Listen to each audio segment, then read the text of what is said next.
Hola, bienvenido a esta nueva tutoría. Recíbela y llévala también en tu dispositivo móvil o tableta. Recuerda, somos tutorías.co. Comillas, no el que más come queda mejor alimentado, el que más grita mejor habla, y el que más hace trampa mejor educado. Comillas. Como se observa en la figura, el ejercicio planteado consiste en realizar un algoritmo que permita calcular la traspuesta de una matriz A de 2 filas y 5 columnas. Planteamos la solución en un programa de 20 líneas. Primero, recuerde que la traspuesta de una matriz es el intercambio de filas por columnas. Así, en este caso dicen que hay una matriz A de 2 filas y 5 columnas.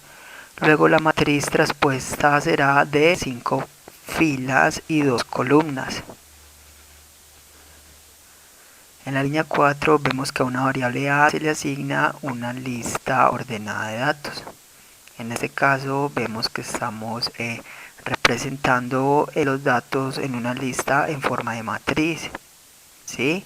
Vemos que representa cada conjunto una fila, entonces son 2 filas y cada fila observamos que tiene 5 datos. En Python se habla de listas y no de matrices o vectores, pero vienen a representar lo mismo, ya que una estructura de datos lo que viene a hacer es una separación de memoria RAM para la ejecución de un programa. En este caso estamos reservando espacio de memoria a la variable A. Y vemos cómo se inicializan los datos, es decir, 10 datos, porque son 2 filas y 5 columnas. En la línea 5 vemos que a la variable tras se le va a asignar una lista de datos también que va a representar una matriz de, puede observar entonces 5 filas y 2 columnas.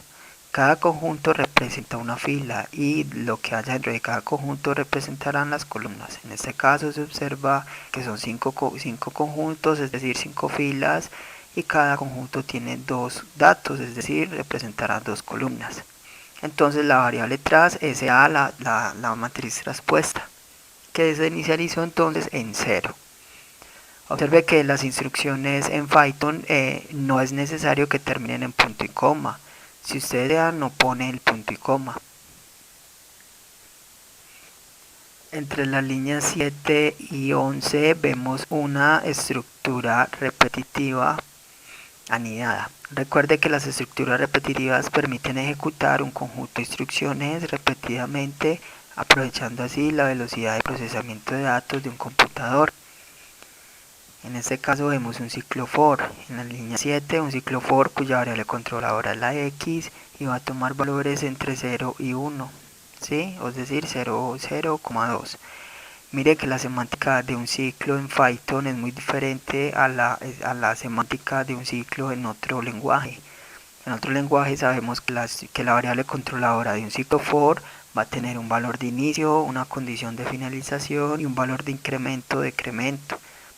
En este caso simplemente se indica un rango y automáticamente Python entonces va a determinar cuál va a ser el valor de inicio y el valor de fin y el incremento o decremento.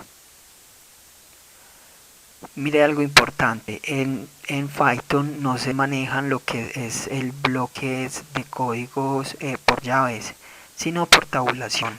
Mire que usted los ciclos en otros lenguajes los ordena o el bloque de código de las líneas de código que van dentro del ciclo van a ir es entre llaves, ¿sí? Una llave de apertura y una llave de cierre. En Python se pone un tabulador. Entonces todas aquellas líneas que estén en las líneas siguientes al ciclo y tengan un tabulador con respecto al ciclo, quiere decir que estas líneas pertenecerán al ciclo. Por eso en la línea 9 vemos otro ciclo for y vemos que ese ciclo for tiene un tabulador, ¿sí? Es decir, un espacio largo con respecto al ciclo de la línea 7. Eso quiere decir que este ciclo pertenecerá a este primer ciclo.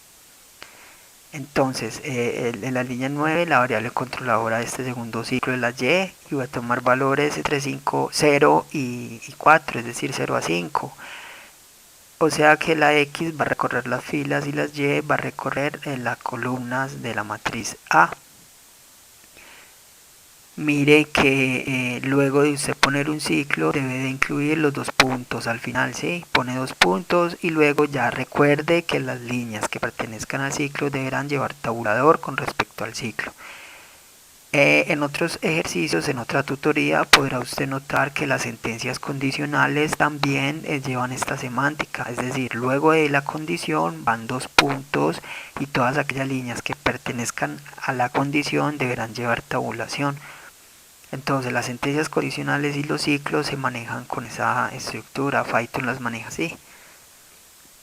Entonces en la línea 11 vemos la instrucción a la matriz tras en la posición YX le va a asignar lo que tiene la matriz A en la posición XY. Y mire que esta línea 11 entonces pertenece al ciclo de la línea 9, ya que tiene un tabulador con respecto al ciclo de la línea 9. Mire cómo es de fácil hallar una traspuesta, simplemente se intercambia en las ordenadas. Mire que la ordenada XY va a ser de la matriz A, ¿cierto? Porque la matriz A se está recorriendo por filas. Observe que la X va de 0 a 2 y la Y de 0 a 5. Y la matriz A es de orden 2 por 5. En cambio, la matriz tras en la posición YX estamos haciendo referencias entonces a las columnas, es decir, la matriz tras la estamos llenando por columnas, mientras vamos recorriendo la matriz A por filas. Mire que el ciclo que más corre es el interno, es decir, el de la Y, el de la línea 9. ¿Por qué? Porque cuando X valga 0, lleva a tomar valores de 0, 1, 2, 3, 4. Luego, cuando X valga 1, Y se queda tomando valores de nuevo de 0, 1, 2, 3, 4. Entonces corre más el ciclo interno. Entonces podrá usted notar que el vector, la matriz traspuesta o tras, se va a ir llenando por filas, ¿sí?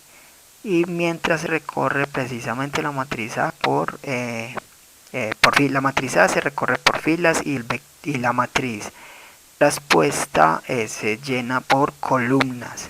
Mire que es YX, es decir, la fila la va a representar la Y, que la Y es la que más corre. Entonces va a representar la matriz traspuesta, va a representar en las posiciones 0, 0, luego 1, 0, luego 2, 0, luego 3, 0 y luego 4, 0. Mientras que la matriz A en ese primer recorrido va a representar los valores de 0, 0, 0, 1, 0, 2, 0, 3 y 0, 4. Entonces solamente es saber cuál es la ordenada que va a representar la posición de la matriz y nada más. Por último, entonces lo único que hay que hacer es imprimir la matriz traspuesta para observarla.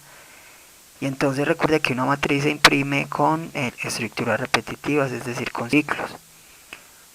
Por eso vemos entonces los ciclos de la línea 14 y 16. La línea 14 tiene la variable controladora X y va de 0 a 5. Y la línea 16 tiene la variable controladora Y y va de 0 a 2. Observe cómo aquí entonces ya se intercambia el rango, ¿cierto? Mire que ya el rango va de 0 a 5 en X. ¿Por qué? Porque vamos a imprimir en la matriz traspuesta que ya es de orden 5 por 2. Y en la línea 18 damos un print y imprimimos la matriz traspuesta en la posición XY. El método print lo que hace es mostrar información en la consola para que se visualice a través de la pantalla del computador. El método print permite imprimir texto, ¿sí? Entonces el texto va a ir entre comillas dobles. Si no se va a imprimir texto sino variables, entonces si la variable que se va a imprimir no es de tipo texto, entonces hay que hacerle un casting a tipo string, ¿sí? Es decir, a tipo texto. Por eso en este caso que imprimimos la matriz traspuesta en la posición XY, la encerramos esta posición, es decir, este dato que está en esta posición, la encerramos en paréntesis y le anteponemos la palabra str, es decir, un casting forzoso a tipo string. ¿Por qué? Porque el dato que está dentro de la matriz sabemos que es de tipo entero. Y como print, el método print solamente imprime texto, hay que convertir ese dato a tipo string. Y para mostrar texto y variables, entonces se debe de separar por medio del símbolo más, es decir, el símbolo de suma. Recuerde que el texto va entre comillas dobles y las variables hay que hacerle el casting a tipo string. Por último, en la línea 20 imprimimos un salto de línea, es decir, un enter, que representa o está representado con un backslash n, como se puede observar. Esta fue la tutoría del ejercicio: realizar un algoritmo que permita calcular la traspuesta de una matriz A. Repasa la teoría, resuelve nuestro test y practica un algoritmo en el tablero. Si esto te gustó o no, te invitamos a discutirlo y a valorar la experiencia de esta tutoría. Recuerda, somos tutorías.co, trinamos como @tutorías, posteamos en Facebook y Google Plus como Tutorías Colombia. Pregúntanos, contáctanos, haz parte de nuestra plataforma.